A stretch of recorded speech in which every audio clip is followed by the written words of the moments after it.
Jadi katanya Ghazali, ya pingin bahagia itu simple.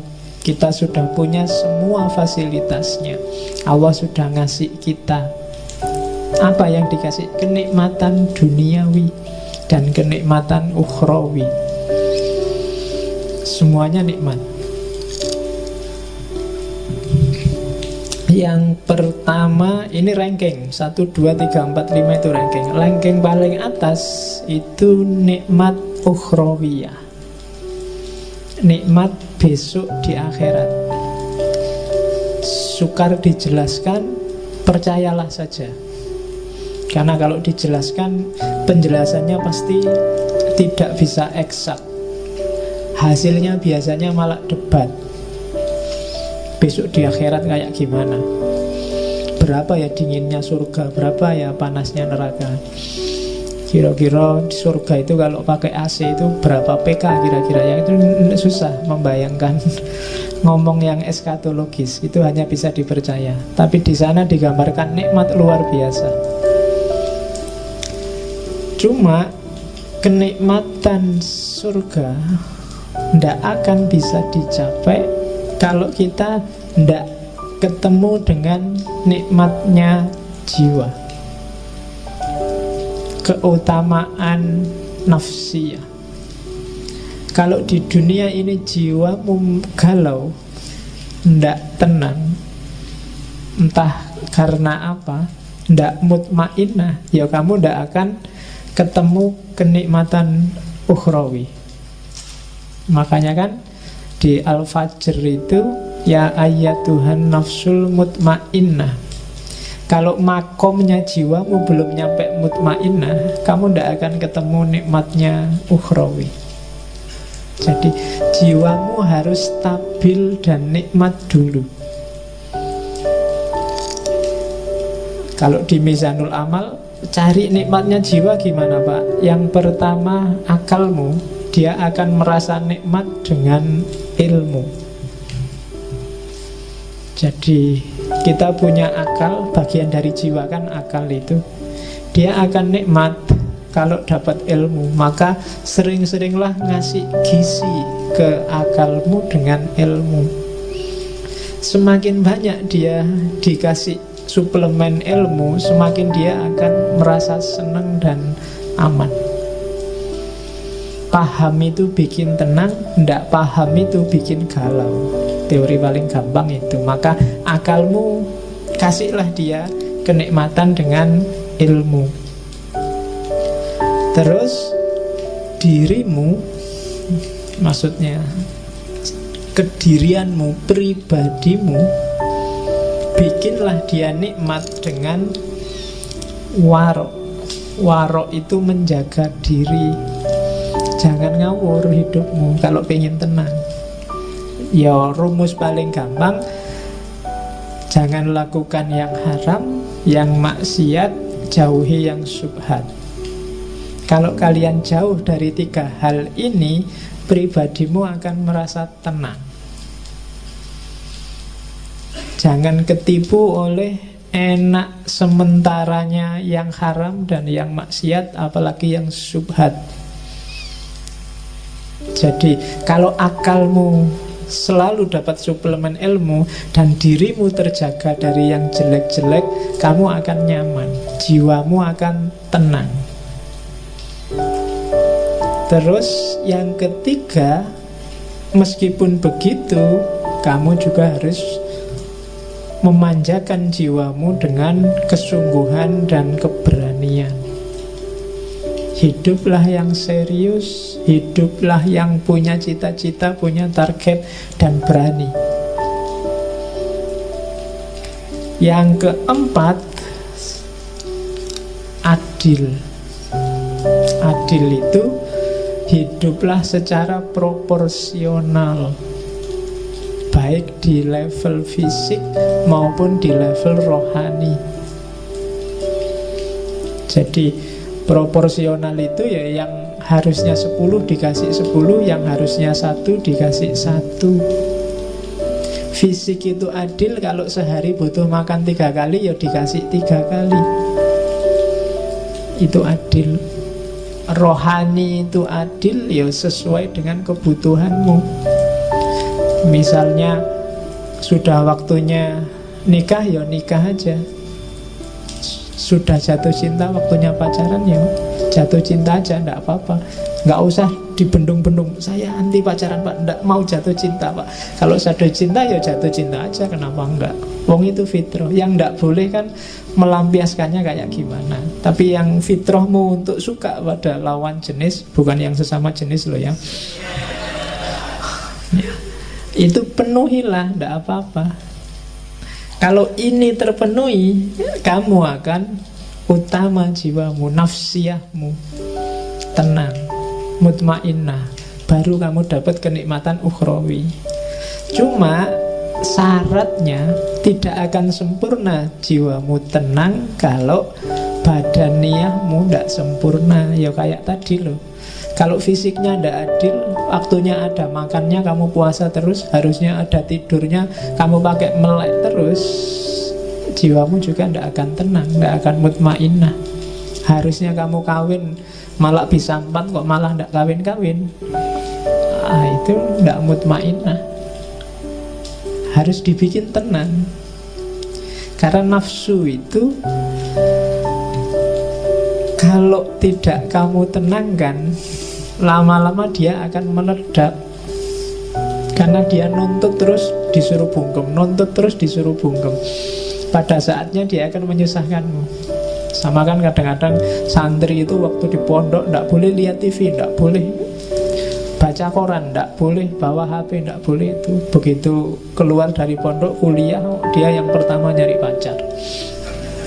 Karena kemarin nggak boleh apa-apa, sekarang kumat.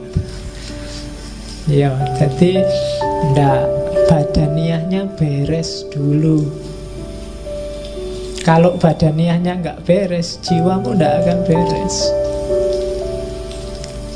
Kaya dulu, punya istri dulu, pinter dulu, fasilitas dulu, baru jiwanya bisa tenang. Jadi badaniyah. Kalau rumusannya Ghazali, paling gampang untuk ngecek apakah badaniyahmu sudah nikmat, sudah bahagia, yaitu yang pertama sehat, yang kedua kuat. Sehat itu kan berarti fit. Apa ada sehat yang tidak kuat? Ya banyak. Saya sehat Pak, cuma tidak terlalu kuat. Olahraga biar kuat, ya kan? Tidak cukup sehat tapi juga harus kuat. Yang ketiga elok. Elok itu cakep. Jangan khawatir, setiap orang cakep sesuai perspektifnya masing-masing. Tidak apa-apa, ya. Kamu semua orang cakep, jangan khawatir. Nah, bahagialah. Kalau enggak, kamu tidak akan bahagia jiwamu. Kalau kamu tiap hari aku kok jelek, itu tidak akan bahagia hidupmu. Wis anggap aja cakep, wis tau, cok khawatir. Payu. Ya. Itu kan kamu mikir, jangan-jangan ada yang gelisah Pak, apa ada yang mau bisa sama saya Pak? Pasti ada. Asal standarmu jangan tinggi-tinggi. Ya. Jadi sehat, kuat, cakep, dan yang terakhir, yakinlah bahwa kamu panjang umur. Tenang mesti kamu. Sehat. Ketika kamu sehat kan kamu ceria, sayang. Kuat juga gandengannya sehat. Mau apa-apa sanggup, itu kan kuat. Jalan kemana, ayo. Cakep. Jadi kamu merasa pokoknya tidak ada celahnya diriku ini. Allah ngasih aku lengkap, alhamdulillah. Dan panjang umur. Orang yang merasa punya kualifikasi 4 ini secara badaniyah, maka dia sebenarnya sedang bahagia secara fisik. Cuma selanjutnya, untuk nikmat badaniyah kita butuh kenikmatan eksternal dari dunia di luar diri kita. Kita butuh punya harta, itu kan di luar. Kita butuh punya keluarga, itu di luar. Kita butuh dihormati orang, itu juga dari luar. Jadi kita butuh kenikmatan dari yang di luar diri. Dari kenikmatan di luar diri itulah diri kita akan merasa nikmat secara fisik. Dari nikmat secara fisik itu kita akan nikmat secara rohani, secara jiwa. Dari kenikmatan rohani itu pada akhirnya secara ukhrawi nanti kita juga akan nikmat. Cuma kenikmatan dari luar itu butuh pelengkap luar yang sangat luar. Apa bahasanya? Yaitu apa? Kenikmatan taufikiyah. Kenikmatan yang menunjukkan kalian merasa bahwa Allah itu sayang padamu dan ngasih banyak padamu. Sebagus apapun kehidupanmu hari ini, kalau kamu merasa dicueki Allah, atau apalagi Allah benar-benar cuek padamu, kamu gak akan dapat merasakan kenikmatan apapun. Kamu melakukan korupsi, enak loh korupsi itu. Kamu dapat banyak uang, mau apa aja bisa. Tapi karena kamu tahu bahwa dengan kamu korupsi ini Allah tidak akan ridho padamu, maka tidak jadi nikmat. Kamu nyontek ujian, enak kan? Nyontek itu nggak perlu capek-capek belajar, bisa langsung jawab. Dan bener lagi, dan bagus lagi. Dosennya sampai heran, ini kuliah tidak pernah masuk, makalah ndak jelas, disuruh ngomong apa juga temennya nggak paham, tapi jawabannya sip, akhirnya dikasih A. Tapi karena kamu ngerti itu nyontek, Amu itu bukan sumber kebahagiaan. Kenapa? Karena kamu ngerti bahwa sebenarnya Allah ndak ridho dengan nyontekmu. Maka dasar dari semua kenikmatan tadi adalah keutamaan taufiki. Dapat hidayah, dapat inayah, dapat petunjuk, rusd dan seterusnya. Jadi pertama-tama yakinlah bahwa Allah ridho padamu. Setelah itu carilah bekal yang kamu butuhkan untuk nikmat, untuk bahagia. Nyari harta, nyari kehormatan, nyari status, cari tidak apa-apa, itu sumber kehormatan.